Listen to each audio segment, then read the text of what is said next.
নেতাকর্মীদেরকে আমরা সতর্ক করে দিয়েছি এবং দলের পক্ষ থেকে বলা হয়েছে কারো বিরুদ্ধে যদি সুনির্দিষ্ট সামান্যতম অভিযোগ প্রমাণিত হয় তাকে কোনো ছাড় দেওয়া হবে না। আমরা দুই একটি ঘটনা এরকম আমরা পেয়েছি, এটি খুবই বিচ্ছিন্ন ঘটনা।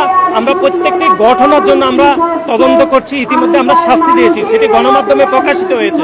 নেতাকর্মীদেরকে আমরা সতর্ক করে দিয়েছি এবং দলের পক্ষ থেকে বলা হয়েছে কারো বিরুদ্ধে যদি সুনির্দিষ্ট সামান্যতম অভিযোগ প্রমাণিত হয় তাকে কোনো ছাড় দেওয়া হবে না এবং দলের পক্ষ থেকে বলা হয়েছে শুধু বহিষ্কার করে আনতে হবে না, তাদেরকে আইন শৃঙ্খলা রক্ষা বাহিনীর কাছে সুপর্দ করা হবে। সুতরাং এটি দলের একদম সুস্পষ্ট নির্দেশনা। আমরা বিশ্ববিদ্যালয়ের শিক্ষার্থী এবং আমাদের দেশে যে সকল শিক্ষার্থী রয়েছে তাদের শিক্ষার্থীদের সাথে আমরা আলাপ আলোচনা করছি। বিশ্ববিদ্যালয় প্রশাসনের সাথে আমাদের নিবিড় যোগাযোগ হচ্ছে।